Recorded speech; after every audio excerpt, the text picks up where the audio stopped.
want to thank the leadership of POPCRU and all of you who are employees of correctional services for the sacrifice that you have made.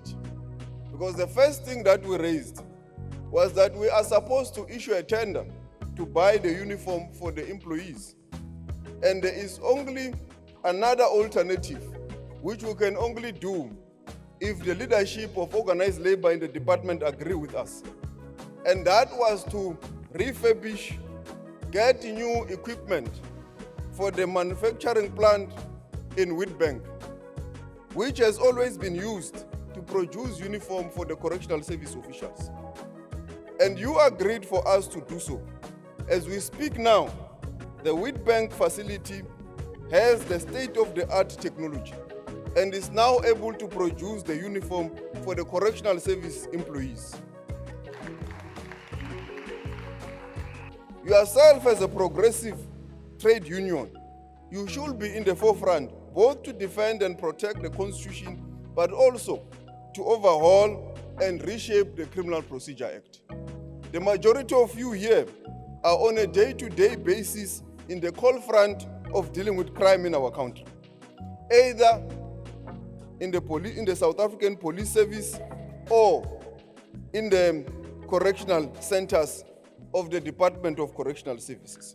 I was here to give a message of support to the Congress of POPCRU, an organization of workers which has got representation in the department, and also to state what the current leadership of POPCRU said when they met me on issues, various issues. One of them, the promotion policy, the shift policy, the uniform challenge, and also the issue of self-sufficiency. And I gave them feedback that there is agreement now between Labour and the department on the issue of the promotion policy. There is also work that has been done with regards to the buying of machines at the Witbank facility, which is now producing the uniform in mass for the workers at DCS.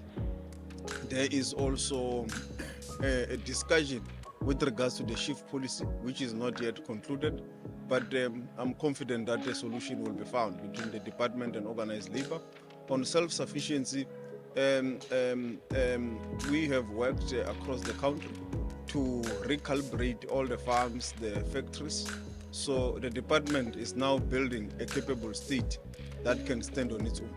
And the department is now in a good position to say it's an entrepreneurial, as the call by the President of the Republic, to be able to be self-sustainable in line with the Correctional Services Act. We are in ICC in Durban, where POPCRU is holding its 10th conference. And coming here to the 10th conference, we here to reflect on the past term and also prepare through decision, prepare ourselves as to how are we going to approach the new term with its own challenges.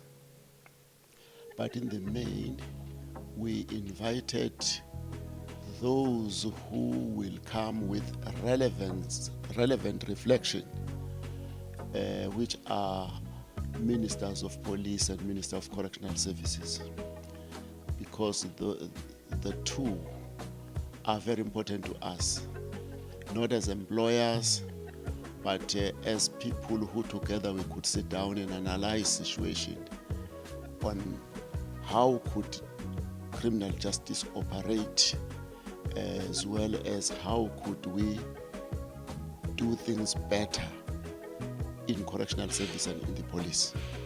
In 2019, from the conference, we have announced our new agenda. When we take it to correctional service, we seem to be our minds meeting at a center point.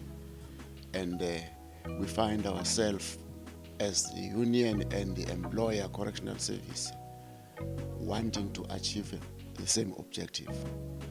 And we are proud to say some of these things have happened, and we are proud that the Minister and the National Commission of Correctional Services, for the first time, we see this in the Department of Correctional Service, that we could meet our minds and build a strong strategic vision as to how correctional service need to be driven. There are a few things that we wanted. We wanted to see correctional services adding value to the rural development. That is part of our agenda that we have with correctional services.